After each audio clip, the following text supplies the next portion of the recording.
কৃষ্ণ হরিবল ভক্তমণ্ডলী, সকল ভক্তবৃন্দের শ্রীচরণে জানাই শতকোটি দণ্ডবত প্রণাম ভক্তিগ্রহণ করবেন।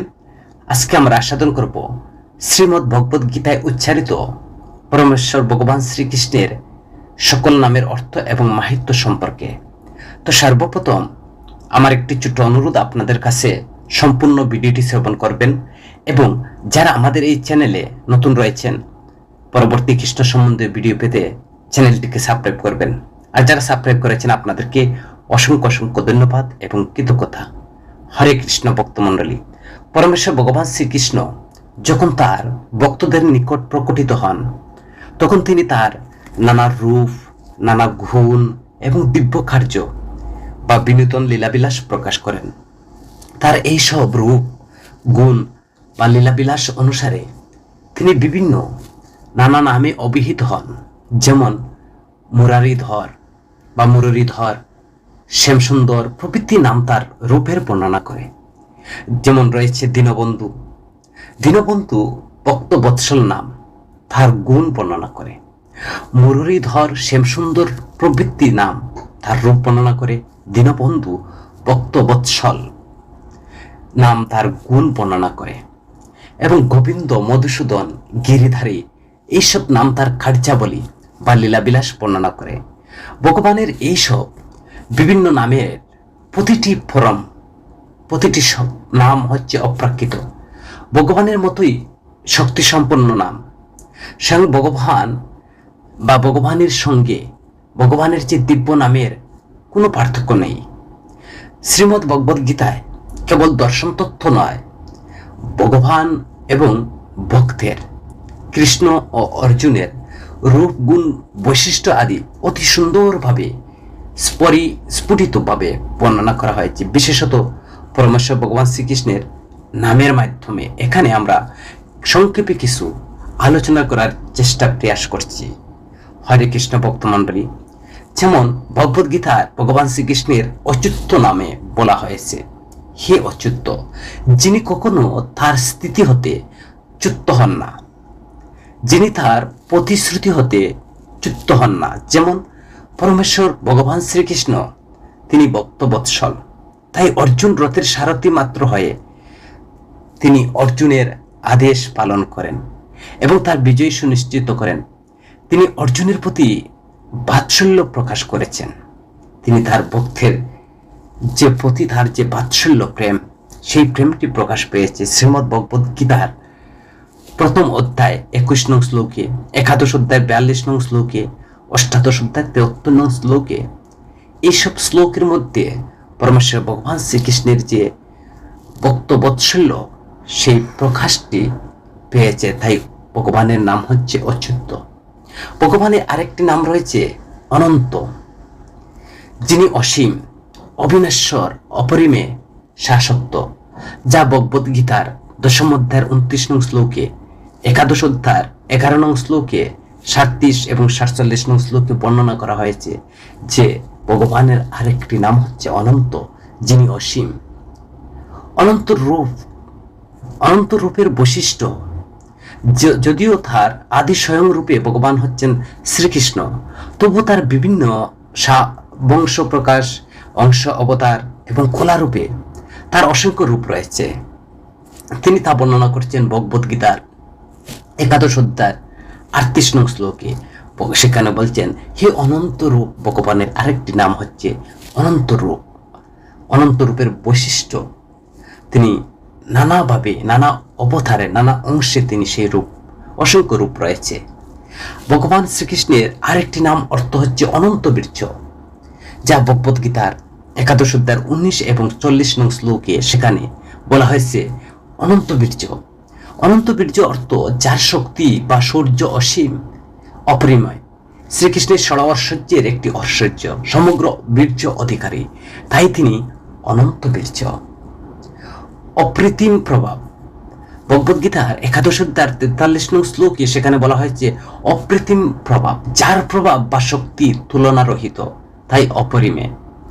অমৃত বিক্রম, একাদশ অধ্যায় 40 নং শ্লোকে, যার বিক্রম বা পরাক্রম অপরিমেয়, তুলনাহীন, তাই পরমেশ্বর ভগবানকে বলা হয়েছে অমৃত বিক্রম। অরিসুদন, যা ভগবদ গীতার 2য় অধ্যায় 4 নং শ্লোকে সেখানে বলছেন, হে অরিসুদন অর্জুন, যিনি তার শত্রুদের বিনাশ করেন, অরি সমান শত্রু, সুদন অর্থ হন্তা। তো পরমেশ্বর ভগবান শ্রীকৃষ্ণ কংস সহ লক্ষ লক্ষ দানব এবং অসুর দুরাচারীকে তিনি বধ করেছেন। এই জন্য তার নানা নাম রয়েছে, যেমন কেশব রয়েছে, মধুসূদন রয়েছে। তো তিনি অরিসুদন নাম হচ্ছে তিনি শত্রুদের বিনাশ করেন। হে আদিদেব, ভগবদ গীতার 10ম অধ্যায়ের 2 নং শ্লোকে, 11 অধ্যায়ের 38 এবং 10ম অধ্যায়ের 12 নং শ্লোকে বলা হয়েছে আদিদেব, দেবতাদের আদি পরমেশ্বর ভগবান শ্রীকৃষ্ণ সমস্ত দেবদেবীর আদি উৎস। তিনি স্বয়ং তা বলেছেন, অহম আরদিহি দেবানাম, যা ভগবদ গীতার 10ম অধ্যায়ের 2 নং শ্লোকে। ঈশ্বর যিনি সকলকে নিয়ন্ত্রণ করেন এবং সর্বশ্রেষ্ঠ, যা ভগবদ গীতার 4র্থ অধ্যায় 6 নং শ্লোকে, 15 অধ্যায় 17 নং শ্লোকে, 18 অধ্যায়ের 61 নং শ্লোকে সেখানে ব্যাখ্যা করা রয়েছে। ঈশ্বর ঈশ্বর হচ্ছেন তিনি যিনি সকলকে নিয়ন্ত্রণ করেন এবং তিনি সর্বশ্রেষ্ঠ। ভগবানের আরেকটি নাম হচ্ছে কেশব, কেশী নামক দৈত্য নিধনকারী, যার কেশ অত্যন্ত সুন্দর ছিল, যিনি ব্রহ্মা মহাদেবকে নিয়ন্ত্রণ করেন। ভগবদ গীতার 1ম অধ্যায় 30 নং শ্লোকে, 2য় অধ্যায় 54 নং শ্লোকে, 3য় অধ্যায় 1ম এবং 10, 14, এইভাবে 11 অধ্যায় 35 নং শ্লোকে, 13 অধ্যায় 1ম শ্লোকে, 18 অধ্যায় 76 নং শ্লোকে সেখানে কেশব বলে সম্বোধন করছেন অর্জুন। তাই তিনি কেশী নামক দৈত্য নিধনকারী। কেশী নিষূদন ভগবানের আরেকটি নাম, যা 18 অধ্যায়ের 1ম শ্লোকে বলা হয়েছে, হে কেশী নিষূদন, যিনি কেশী দানবকে নিধন করেছিলেন। কৃষ্ণ নাম, যা ভগবদ গীতার 1ম অধ্যায়ে 28, 31, 40, 5ম অধ্যায়ের 1ম শ্লোকে, 6ষ্ঠ অধ্যায় 34 শ্লোকে, 37, 39, 11 অধ্যায় 41, 17 অধ্যায়ের 1ম শ্লোক এবং 18 অধ্যায়ের 78 নং শ্লোকে বলা হয়েছে কৃষ্ণ নাম, যিনি সকলকে বা সকলের হৃদয়কে আকর্ষণ করেন, সর্বাকর্ষক, পরমানন্দময় তিনি কৃষ্ণ, যার গায়ের রং তমাল বৃক্ষের মতো এবং যিনি মা যশোদার দ্বারা পালিত হন। তিনি হচ্ছেন কৃষ্ণ। কৃষ্ণ হচ্ছেন সকলের হৃদয়কে যিনি আকর্ষণ করেন, সর্বাকর্ষক, পরমানন্দময়। ভগবান শ্রীকৃষ্ণের আরেকটি নাম রয়েছে কমল পত্রাক্ষ, যার 2 চোখ 2 পদ্ম ফুলের পাপড়ির মতো বিশাল, প্রান্তের দিকে রক্তাভ এবং দেখতে অত্যন্ত সুন্দর মনোরম, যা ভগবদ গীতার 11 অধ্যায়ের 2য় শ্লোকে বলা হয়েছে। সেখানে গোবিন্দ নাম, যিনি অর্থাৎ গরু বা গাভী রক্ষাকর্তা। বৃন্দাবনে শ্রীকৃষ্ণ গোবর্ধন ধারণ করেন, গাভীগণকে তিনি রক্ষা করেছিলেন। যিনি সকলের অর্থাৎ আরেকটি অর্থ রয়েছে যে অর্থ ইন্দ্রিয় সমূহ আকর্ষণকারী, সকলের আনন্দদাতা, যা ভগবদ গীতার 1ম অধ্যায়ের 32 এবং 2য় অধ্যায়ের 9 নং শ্লোকে সেখানে বলা হয়েছে গোবিন্দ বলে সম্বোধন করছেন অর্জুন। জগৎপতি 10ম অধ্যায়ের 15 নং শ্লোকে, মানে জগৎপতি যিনি জগতের সকলকে নিয়ন্তা, ভালো পোষক, তাই তিনি হচ্ছেন জগৎপতি। জগন্নিবাস 11 অধ্যায়ের 25, 37, 45 নং শ্লোকে সেখানে বলা হয়েছে জগন্নিবাস, যিনি সমগ্র জগতের আশ্রয় স্বরূপ। হে জনার্দন, অর্জুন বলছেন, যা ভগবদ গীতার 1ম অধ্যায়ের 35, 38, 43, 3য় অধ্যায়ের 1ম, 10ম অধ্যায়ের 18 নং শ্লোকের মধ্যে সেই জনার্দন শব্দ অর্জুন বলেছেন। ভগবানের নাম সমস্ত জীবের পালনকর্তা, যিনি সমাজের অকল্যাণকারীকে ধ্বংস করেন, তিনি জনার্দন। ভক্তিপথে বাধা বিঘ্ন যিনি ধ্বংস করেন, শ্রী বলদেব বিদ্যাভূষণের কৃত্যবাস্য। দেবভর, যা 11 অধ্যায়ের 31 নং শ্লোকে অর্জুন বলছেন, দেবভর অর্থাৎ দেবশ্রেষ্ঠ, সমস্ত দেবতাদের মধ্যে যিনি শ্রেষ্ঠ। হে দেবেশ, অর্জুন বলছেন, হে দেবেশ, দেবেশ দেবতাদের ঈশ্বর, যিনি নিয়ন্তা বা প্রভু, যা 11 অধ্যায়ের 25, 37, 45 নং শ্লোকে বলা হয়েছে দেবেশ বলে সম্বোধন করছেন। দেবদেব 10ম অধ্যায়ের 15 নং শ্লোকে অর্জুন বলছেন, হে দেবদেব, যিনি ব্রহ্মা শিবাদি দেবতাদের প্রভুদের বা সকল দেবতাদের প্রভু, তাই তিনি দেবাদিদেব। দেব দেব বলছেন পুরাণ পুরুষ, যিনি আদি পুরুষ, যা অষ্টাদশ অধ্যায়ের 11 অধ্যায়ের 38 নং শ্লোকে প্রভু বলে সম্বোধন করছেন, যা পঞ্চম অধ্যায়ের 14 নং শ্লোকে, নবম অধ্যায়ের 18 নং শ্লোকে, 11 অধ্যায়ের 4th শ্লোকে এবং 14 অধ্যায়ের 21 নং শ্লোকে সেখানে প্রভু বলে সম্বোধন করছেন। প্রভু অর্থ হচ্ছে, প্রথম হচ্ছে প্রভু হচ্ছে অধীশ্বর, দ্বিতীয় অর্থ হচ্ছে বাবার্থ, যিনি সমস্ত কার্য অত্যন্ত চমৎকার ভাবে সুসম্পন্ন করতে সক্ষম, তিনি প্রভু। পরমেশ্বর 11 অধ্যায়ের 3য় শ্লোকে এবং 13 অধ্যায়ের 28 নং শ্লোকে সেখানে পরমেশ্বর এবং পরম অর্থাৎ সর্বোচ্চ নিয়ন্তা, তাকে পরমেশ্বর বলে। পরম ব্রহ্ম বলে সম্বোধন করছেন ভগবদ গীতার 10 অধ্যায়ের 12 নং শ্লোকে। অর্জুন বলছেন পরম ব্রহ্ম, পরম ধাম। পরম ব্রহ্ম হচ্ছে নির্বিশেষ ব্রহ্মের যিনি ঊর্ধ্বে, যিনি ব্রহ্মের তত্ত্বের আশ্রয় স্বরূপ। হে পুরুষোত্তম, অর্জুন বলছেন ভগবানের পুরুষোত্তম বলে সম্বোধন করছেন, যিনি সর্বশ্রেষ্ঠ পুরুষ, যিনি সমস্ত মুক্ত বদ্ধচিত্ত সত্তার মধ্যে শ্রেষ্ঠতম, যা অষ্টাদশ অধ্যায়ের এবং 8ম অধ্যায়ের 1ম শ্লোকে, 10ম অধ্যায়ের 15 নং শ্লোকে এবং 11 অধ্যায়ের 3য় শ্লোকে এইভাবে বর্ণনা করছেন যে হে পুরুষোত্তম, 15 অধ্যায়ের 18 নং শ্লোকে, 19 নং শ্লোকে, যিনি পুরুষোত্তম, যিনি সর্বশ্রেষ্ঠ পুরুষ। ভগবানের আরেকটি নাম বলে অর্জুন সম্বোধন করছেন প্রপিতামহ, যিনি পিতামহ ব্রহ্মার পিতা, ব্রহ্মার শ্রীকৃষ্ণের সাংস প্রকাশ গর্ভোদকশায়ী বিষ্ণুর নাভিপদ্মোচ্চার থেকেও যার উদ্ভব, তিনি 11 অধ্যায়ের 39 নং শ্লোকে সেখানে বলছেন প্রপিতামহ, অর্থাৎ যিনি পিতামহ ব্রহ্মার পিতা। তো বাসুদেব বলে সম্বোধন করছেন, বসুদেবের পুত্র বাসুদেব নামে অভিহিত, যিনি সর্বব্যাপী এবং যার থেকে সবকিছুর উদ্ভূত, এবং তিনি বাসুদেব, যা ভগবদ গীতার 4th অধ্যায়ের 19, 10ম অধ্যায়ের 34, 11 অধ্যায়ের 50, অষ্টাদশ অধ্যায়ের 34 নং শ্লোকে বাসুদেব বলে সম্বোধন করছেন। বাঞ্চেয়, হে বাঞ্চে, অর্জুন বলছেন যিনি বিঞ্চি বংশে জন্মগ্রহণ করেছেন, তাকে বিঞ্চি বংশীয় প্রতীক, তাই বলছেন বাঞ্চেয়। ভগবদ গীতার 1ম অধ্যায়ের 40 নং শ্লোকে, 3য় অধ্যায়ের 36 নং শ্লোকে বর্ণনা করা হয়েছে বিষ্ণু নারায়ণ শাবংশ প্রকাশ চতুর্ভুজ পুরুষ অবতারগণ পরমাত্মা বিশ্বরূপে প্রদর্শন বা পরমেশ্বর ভগবান শ্রীকৃষ্ণের প্রথম অর্জুনকে তার চতুর্ভুজ বিষ্ণুরূপ প্রদর্শন করেছিলেন, যিনি জগতের সর্বব্যাপ্ত, সর্বভূতে বিরাজমান। তিনি ব্রহ্মাণ্ডের অবস্থান করছেন, আবার পরমাণুর মধ্যে অবস্থান করছেন, যা 10ম অধ্যায়ের 20, 11 অধ্যায়ের 24 এবং 30 নং শ্লোকে বর্ণনা করছেন। বিশ্বমূর্তি বলে সম্বোধন করছেন অর্জুন। যেহেতু তিনি সর্বব্যাপী, তাই তার রূপ সর্বত্র ব্রহ্মাণ্ড ব্যাপী বিস্তৃত।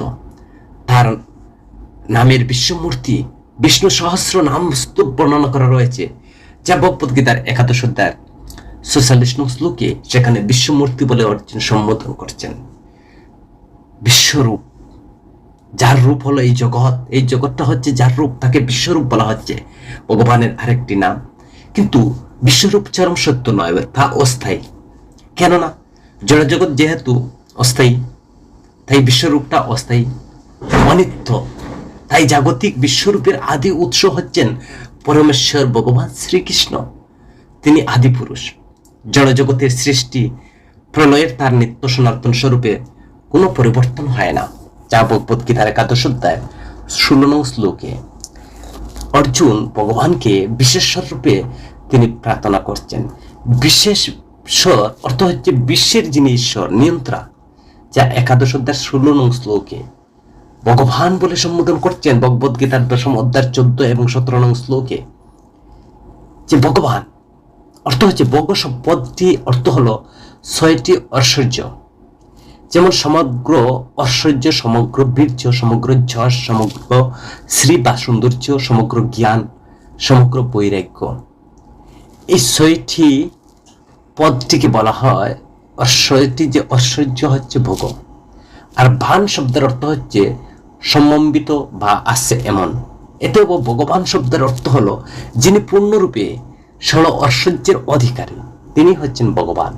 ভগবদ গীতার 10ম অধ্যায় 14 এবং 17 নং শ্লোকে অর্জুন ভগবানকে আরেক নামে সম্বোধন করেছেন ভূতেশ। সমস্ত জীবসত্তার ঈশ্বর যিনি, তাকে ভূতেশ বলেছেন 10ম অধ্যায়ের 15 নং শ্লোকে। মহাত্মাও বলা হয়েছে ভগবানকে, সাধারণ থেকে পৃথক, অত্যন্ত উন্নত, হৃদয় মহান, স্বভাব বিশিষ্ট ব্যক্তি, মহাত্মা, যা ভগবদ্গীতার 11 অধ্যায়ের 12, 20, 37, 50, 18 অধ্যায়ের 74 নং শ্লোকে মহাত্মা বলে সম্বোধন করছেন। মহাযোগ ঈশ্বর হরি বলে সম্বোধন করছেন 11 অধ্যায়ের 19 নং শ্লোকে। অর্জুন বলছেন মহাযোগেশ্বর হে হরি, সমস্ত যৌগিক ক্ষমতার পরম অধিকর্তা, নিয়ন্তা হচ্ছেন পরমেশ্বর ভগবান শ্রীকৃষ্ণ। মধুসূদন বলে সম্বোধন করছেন। তো মধু নামক দানবকে হত্যা করেছিলেন বলে যিনি ভক্তের বিপদ দূরীভূত করেন, ভক্তের পূর্ণ এবং পাপ কর্মের ফল ধ্বংস করেন। পূর্ণ এবং পাপ দুইটাকে তিনি ধ্বংস করে দেন।